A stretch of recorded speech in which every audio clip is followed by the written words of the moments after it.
Hello everyone and welcome to another Vampire the Masquerade related video. I'm Outstar, if you don't remember me. Hi! I'm doing a lot of stuff currently on the World of Darkness channel. You can see me there every week and I'm doing tons of stuff at work and raising a kid and there's a lot of things going on, so obviously I am less active on YouTube and Twitch, for which I'm sorry. It's all about scheduling and trying to get some of that time in the day and week to get little time to be able to sit here and record. Which usually I just want to sit in the armchair and play Hades instead, I'm sorry. Hades is such a good game, oh my god, I put it so late, everyone played it already and now I'm jumping on the train and Okay, calm down, I haven't been doing this for a long while, but I'm here now because I want to talk to you about a game. The game about which you've probably heard already if you are following the news, more or less, about World of Darkness. And I gotta admit, I was strategically waiting to make a video about this game because the concept of it and the genre of it, especially, paired with the lore and the name of Vampire the Masquerade, is causing a lot of questions among the core community of Vampire the Masquerades. Why?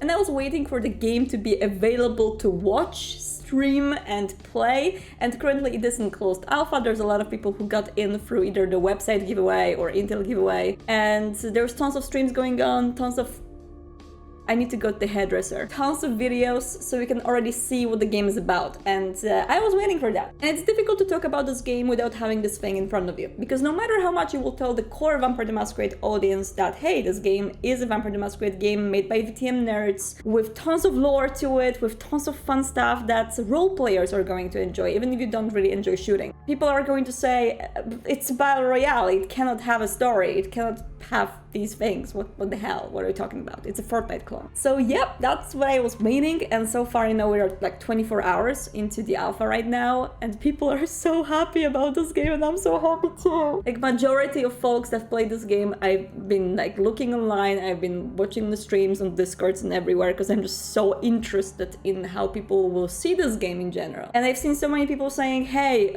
I am surprised, and that really means a lot. Thank you. Let's go back to the beginning. I'm going to give you a little bit of a behind the scenes of how I jumped on the train for Bloodhunt and what a rocky ride it was. It wasn't really rocky, honestly, but yeah, from the start. So you probably know that I started working for World of Darkness last year in March, so I am working there for over a year now. Oh my god, time is passing quickly. There might have been a lot of talk online and at work and everywhere that I actually joined, you know, the company because I wanted to play Blood Knights 2, which might be or might not be true. We will never know. But of course there was this big moment when I joined, when I, you know, got in, I signed the NDAs and everything that are really, really painful because I want to tell people everything and show people everything because there's so much stuff, cool stuff going on and good stuff going on, but I can't yet. So I joined in, and Sean, who is the brand manager for World of Darkness, had this moment with me where he just took me and told me about everything they're cooking. One by one, all of these secret projects which are brewing. And you know, me as a fan since I was 14 and a person that is just like so excited about all the stuff going on, I was just like, I was a kid in the candy store, my eyes filled with stars, I looked like a character from manga for a second, but then the conversation went to this game, Vampire the Masquerade Battle Royale. I didn't know what to say, I was open to hear more and get the explanation of what the hell is going on. I understand that, you know, everyone from the core, like, old school community of Vampire the Masquerade and World of Darkness, as much as, you know, we were in many chronicles, I am sure that a lot of you folks were also in plenty of chronicles that had a lot of action, gunplay, deaths, blood all over the place.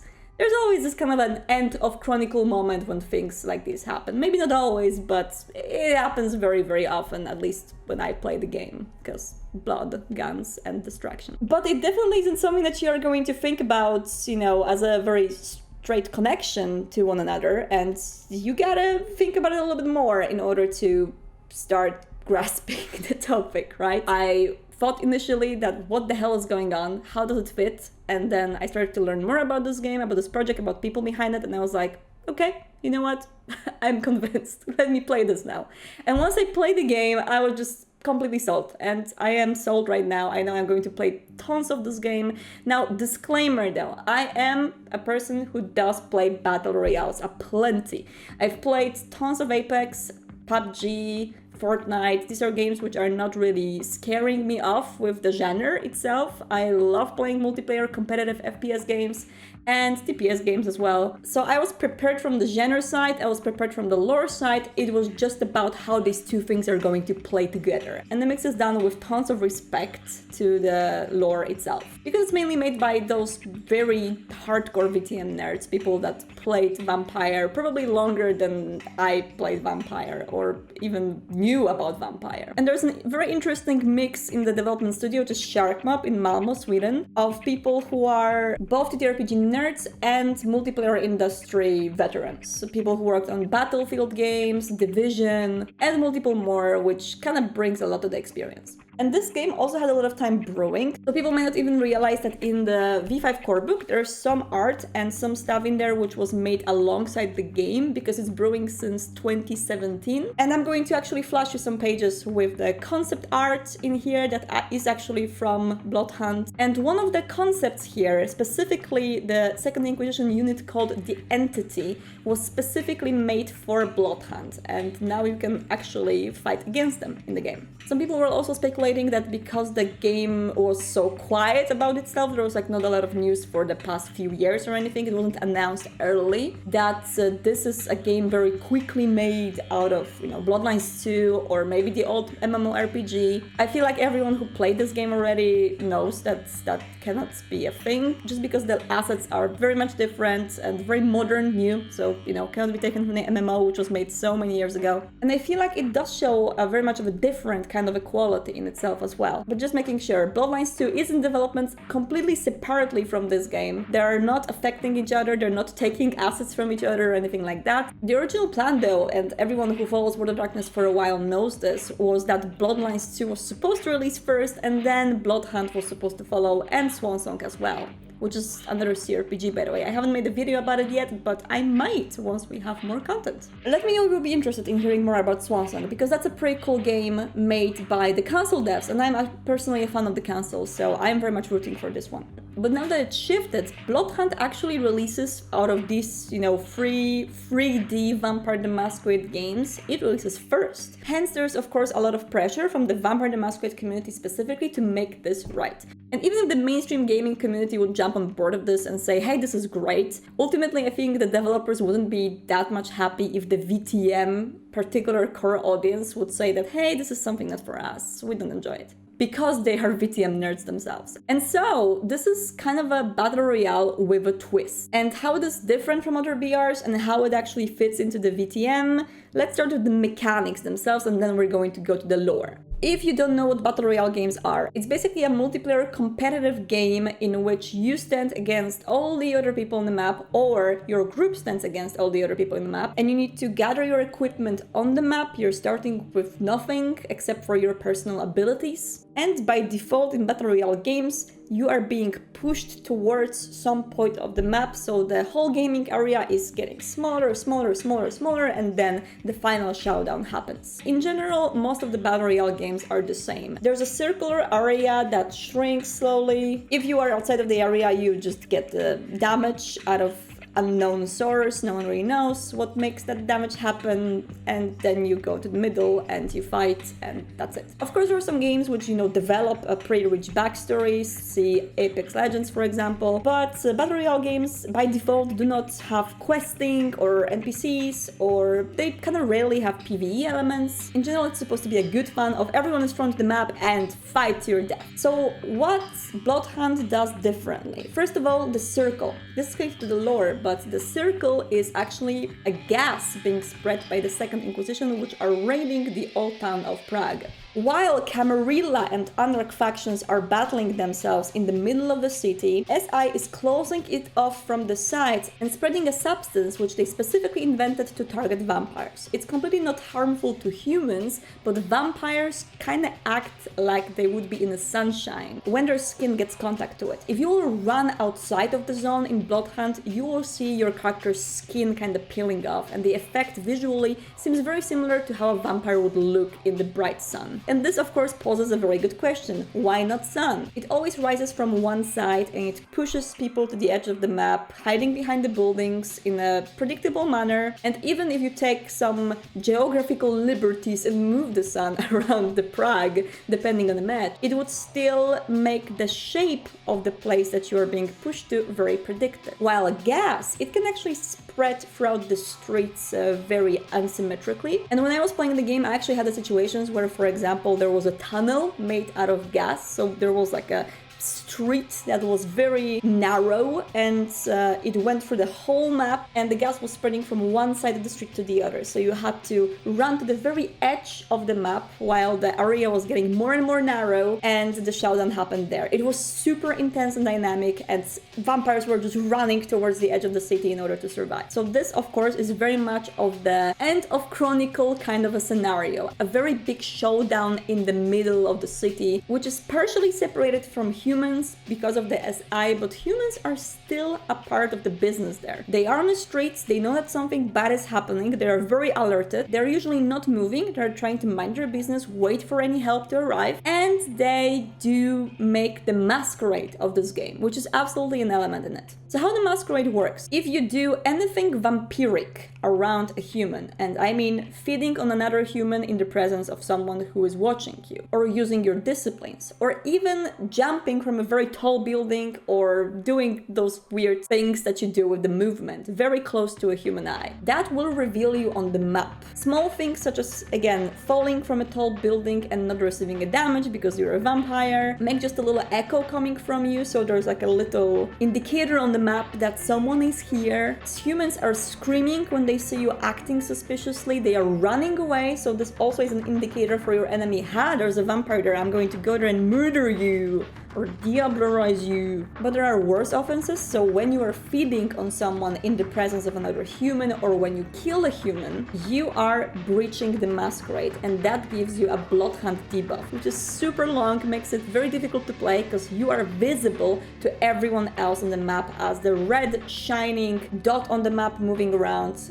Masquerade breacher that needs to be eliminated quickly. Camarilla doesn't accept breaching, and it is very much against the faction rules. And in the game you do play as the Camarilla vampire. How factions work, because it's a battle royale, there has to be one man or one team standing in the very end. So a faction play where everyone picks the factions and you play half by half maybe would work in a different mode, but in the basic mode, because there's a last man standing, it works similarly to how some other games do it, like America's Army, for example, where you yourself always see yourself and your group as the Camarilla coterie, while your enemies are anarchs, and your job, because of the Prague White Bloodhunt being called, is to eradicate the anarchs. When you will read the lore in the game in your journal, and you will learn a little bit more about how the game treats the lore, there is a Camarilla propaganda spread by your Primogens, the Sheriff, and the Harpy, where they actually tell you that anarchs are the masquerade breachers, do not believe that they are the same as us, they may seem the same but they are not. It's very much of the final battle scenario, and because Second Inquisition is pushing vampires to act this way, the victory in the map is kind of like your last boat out of the sinking Titanic. If Second Inquisition and you yourself murder all the anarchs on the map, SI may as well think that Masquerade is restored and you will be able to sink into hiding, wait it out, and then come back and make Camarilla flourish in the city again. If you win and manage to hide, you may as well trick the SI that there's nothing really happening in the city anymore. The city is kindred free, right?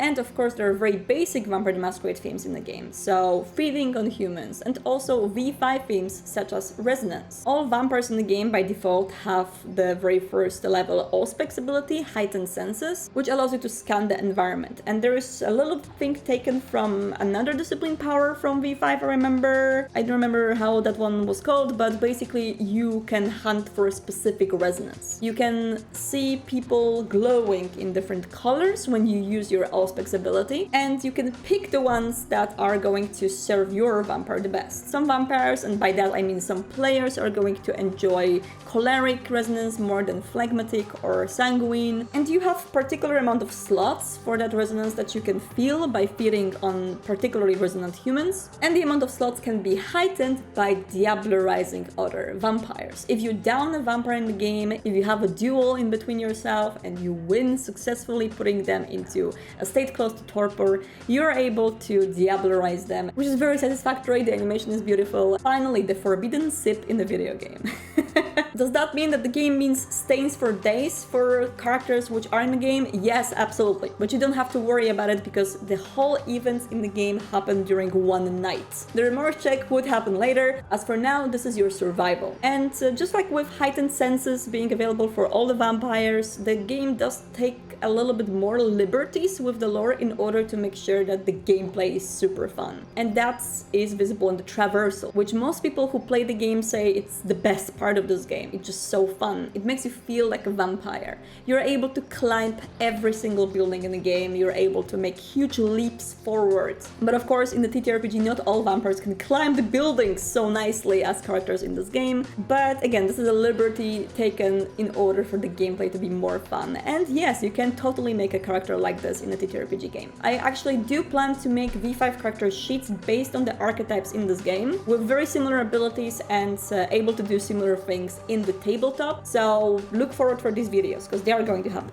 But this is all talking about this heavy action, which may not be everyone's cup of tea, and I totally get it. But fortunately, Bloodhunt is not only about that. It has a special area, which is kind of a lobby, that is being utilized in way more ways than usually a lobby is in Battle Royale games. Lobby is the Elysium in the game, so that's the safe place for the Camarilla vampires to reside, talk, and mingle with each other. And in this Elysium, you can meet already some NPCs, which will talk to you and give you some story as well as some quests to realize in the game. And once you will take a peek in the journal tab of your character, you will see there's a lot of things to unlock. By traversing on the map, by checking out various places in Prague, trying to spawn in different areas and just sightseeing while you're of course participating in the fights, you're able to unlock lore bits about these places, and some of them do talk about which clan owns this area, what clan is particularly interested in this area, and more little tidbits about Kindred of Prague. I also recommend, if you do play the alpha or if you will play the game later, I'm not sure if this is a placeholder yet, but after you talk to the NPCs in the Elysium, do check the conversations in full in the journal because they are way bigger there. There's way more information that is being shared in your journal than in the regular conversations. It might be just the alpha thing. Again, this game is right now just being tested to make sure it works and will withstand the bandwidth of people coming in and playing it on release. But there is a lot of information already shared about Maya, the Harpy of Clan Toriator, Kustos, Kirill, and other characters that are in the game. There are also stories which you can unlock by finding things on the map. I haven't unlocked them yet. There's one quest which is being given to you by Kustos about finding something on the map as well. So all of these tidbits, they can be ignored if you're a purely Battle Royale player. If you just don't care about Vampire the Masquerade lore at all, you can technically ignore it and just play the game as a shooter. But if you are a Vampire the Masquerade fan, you might as well ignore the grind to win every match and instead explore and try to find all those little story tidbits, which will paint you a very cool picture of the V5 Prague. And of course you can do it for free, so that's a very big plus. The game is completely free to play. The whole monetization system is going to be based on customization and battle passes. I'm not sure how the battle pass is going to work in this game in particular, but developers promise to no pay to win. And how battle passes work in different games I play is this is a paid additional layer of achievements in the game, and by fulfilling them you get more customization options. So it all goes down to vanity. So you don't have to play with that, you can completely opt out of this. When I was playing Apex, for example, I played it for 2 years without spending a dime on it, and I felt bad, so then I just bought the battle pass, which I didn't really care for, but I was like, here, take my money, because I played too much of this game and I haven't paid for it at all. But in this game, it kind of is tempting to look cool, just because characters already look very good. The customization options as for now are vastly locked for the closed alpha, but you can already predict that there's going to be a plenty of cool stuff going on later on when the unlock is going to happen. Now, how is this game going to expand? As for now, you can play as 3 different clans, and each of the clans has 2 archetypes. Toriator has, for example, a Siren Siren and a Muse, and Siren is more of a attack-driven character that is just, you know, overwhelming characters with their presence before eliminating them,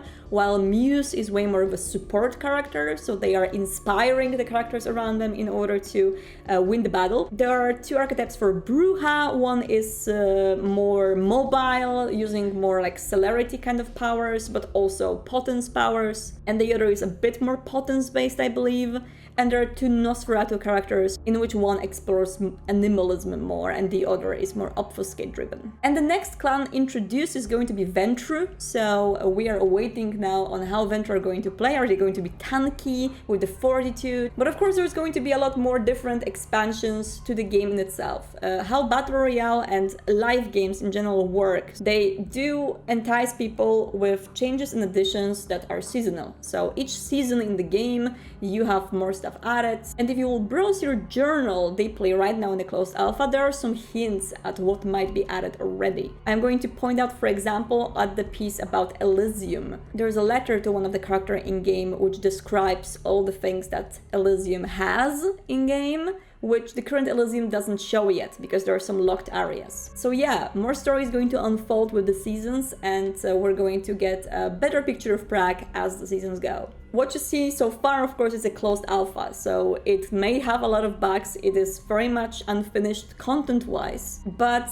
I do believe it already shows a lot of promise. Tell me if I'm wrong. Again, I'm very much biased because I did follow the development of this game for over a year now. I was able to play it before the closed alpha as well. Whenever you are kind of a part or you observe the game being made, you get a lot more respect for the craft and for the people who are behind it. And hence, I would like you to tell me what you think about Bloodhunt so far. And if I can have one ask the community in general, this game seems to already spark a lot of interest from, you know, mainstream gamers and people coming from completely non-VTM connected sites, coming to the community and trying to learn more. I had a lot of questions coming to me about basic things like clans, factions, how the game works, how to jump into roleplay, how to play with other people. I know that for many people it might be frightening to see mainstream gamers coming into my hobby, right? But it was kind of similar back when Bloodlines released in 2004. The old school TTRPG fans were afraid of what kind of an audience video game is going to bring to that very cozy zone at the table. And as time proved, the fear wasn't really backed up by reality because, you know, I am a Bloodlines player and I personally joined the whole mania of Vampire with Bloodlines. And